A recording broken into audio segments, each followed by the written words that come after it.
Hi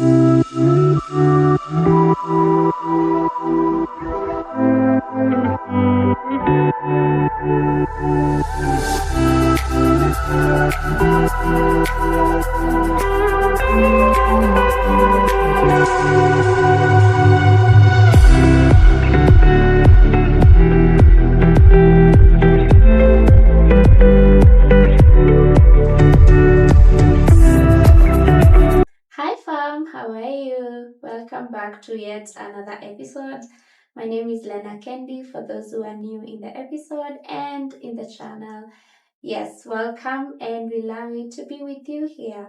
For the already fam gang, you're welcome back again for another episode and I'm excited that we get to keep on having these conversations with you every other episode that comes up. So, with that said, let's get right into today's conversation. And for today, we're going to be talking about friendships, but particularly getting to know if your friendship is turning toxic or you are in a toxic friendship. Let's establish the aspect of first of every friendship begins all flowers, all roses, all chocolates and sweetness. There's none that you start off and immediately it clicks to you that dang, I am in a toxic relationship. No, not at all. It always starts with you are clicking because of a particular thing or the other, which is amazing. And we love that we get to have these amazing relationships with friends, people whom we can relate with in a season of our life that we are in. But sometimes it's inevitable. We cannot determine or we cannot even control how people get to react or live their life or move about every single day of their life. And sometimes friendships break, sometimes there's betrayal, sometimes we are heartbroken through those friendships, not because we intended. I don't think any of us begins a friendship or a relationship saying, I'm going to break their heart or I am going to terminate this at some point. We begin relationships and associations with a desire and the end goal and prayer to be that this becomes a lifetime thing. But sometimes it doesn't. And we have to learn to accept that people change, people fall off, people you grow apart, and life happens literally because genuinely most of the friends I had from high school, we don't quite talk, leave alone even talking. We are not in contact at this point of my life because somehow you grow apart, you begin viewing life differently, and you begin you even get to be in different phases of life, and somehow you just find that each one of you is taking a different path and you grow apart, which is completely fine. It doesn't mean that you have any bad blood with the other person, just that you've grown apart, and which is completely fine and understandable. However, when a friendship turns to be toxic, there are a couple of things that you begin to realize are not as they used to be. First off, there's a lot of anxiety involved when possibly you see a phone call coming from the other person, or you're going to meet up with them, something like that. You just grow a certain kind of tension and you're not sure why. And then you begin stressing out because you're wondering if you're gonna fit in, if you're going to be able to meet their expectations, which is I feel like it's more of a lot of weight being laid on your shoulders, because friendship should be able to be easy. I should be excited when I know I am about to meet a friend. When you're no longer having the fun and you're no longer feeling comfortable around the other person, I feel like that communicates a lot, because you realize it's for a certain reason that you are not feeling safe, you're not feeling understood, you're not feeling heard, you're not feeling like you're being seen in this friendship. Because picture a friendship where someone is trying, is continuously wanting to see you change. They're always like seeing the wrong things. Okay, I do not negate the fact that when a friend sees that there's something that is not right, or there's something that you need to do better, they should correct you. Absolutely, they should. If they do not, then it also means that they are not true friends. But it's not that you're doing anything wrong, only that they want you to change to fit into whom they are.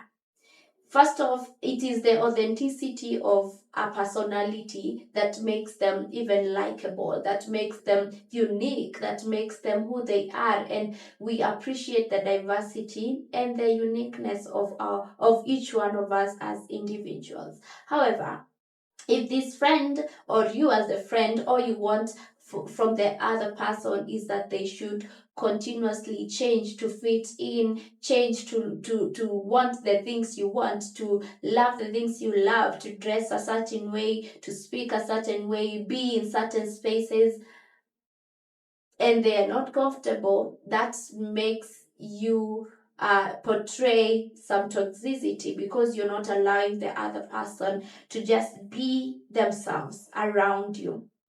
You see, and when you are always finding yourself, you're walking on eggshells, you want to be super careful around the other person, so that you don't say the wrong things, then that also means that you're diluting who you are. Because I want to be able to speak freely with a friend. I want to be able to converse without feeling like I have to filter. We don't mean that be vulgar or anything, but just being able to voice your opinion or your thoughts without feeling as if the other person is gonna judge you. It can be very, very reassuring in a relationship or a friendship. So when you find yourself, you're not being fully yourself, you're walking on eggshells, you're being too careful, you wonder if they're going to allow you to say this or the other, or do this or the other thing, I feel like that speaks a lot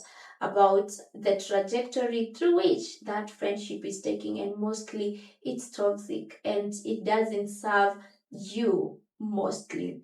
Another thing is when you are always drained, like you feel that they draw more from you, and more than they pour into you. You see, and that's why it's very important for you, even as a friend. When I was doing a bit of research for this conversation and episode, I remember coming across someone who said that if the person you are with, they are not secure in themselves, they are not content in the place where they are, they will end up being envious and jealousy of you. There's a certain kind of envy that is quite normal, and actually even okay, because you're like, wow, she has that, I would love to have that, and then you envy it in a good manner. But then when the envy turns into you're coveting that, and you're being, what's the word, you're despising the person because they have something that you don't yet have, that's overboard. That's now becomes toxic, it becomes unhealthy in a friendship. And so when you do the work on yourself, when you don't lay all the burden of hearing you cry and break down and go through this or the other emotion and everything with the friend, you know, you also pouring into them. If all you do is speak about how ugly your life looks, how things ain't working, like there's no time this friend will ever have a conversation with you and they go out or go back feeling they are also refreshed or nourished in their hearts and emotions and mental health, mental states. It can be an alarm for you to know that you're turning to be toxic, not because you want to be, but because the place where you are at in life, it's not serving either you or the other friend. So the aspect of look forward to pouring into them, and they also pour into you. I don't mean that sometimes we that we won't have those days when things are not working and we need someone to cry to. There will be, but let it not be it's every other time, because you realize you suck life out of the other person. Maybe they may have had even good news that they wanted to share, but because every time you're complaining, every time you have a thing you need to whine about, every time you're just negative about life or anything else, it puts them off. It makes them feel like this is not the space where I need to share the good news. So also the aspect of work on yourself, and don't let yourself be the toxic person. Also, another thing is when you do not feel comfortable or enthusiastic to share the good news about your life with this friend, mostly it shows that you have not worked on you. It makes this friend even not celebrate their wins with you. So if you cannot celebrate your wins with someone because you feel like they're going to feel like I am moving higher than them, they're going to begin comparing themselves and stuff like that. That speaks a lot. There's a toxicity that is creeping in the friendship, and the earlier it's addressed, the better. The earlier you face it and realize, well, this is not working no more, and I don't feel like it's going to serve as you, it's okay to have the conversation, because you need to be in friendships where you are seen, heard, and celebrated, and also comforted when need be. Because if we say we are friends and when I'm winning I cannot share with you because I feel like you'll be intimidated by my success, then that speaks a lot about how healthy this relationship or friendship is amongst us, between us rather. So with that said, let me know in the comment section what other ways you feel like a friendship could be turning toxic and one needs to take caution through. And yeah, make sure to like, share this with someone, and if you are not subscribed yet, please be subscribed. So until the next episode, be blessed, stay prayed up, stay sheltered in the Lord, and I'll see you next time. Have a good one. Bye.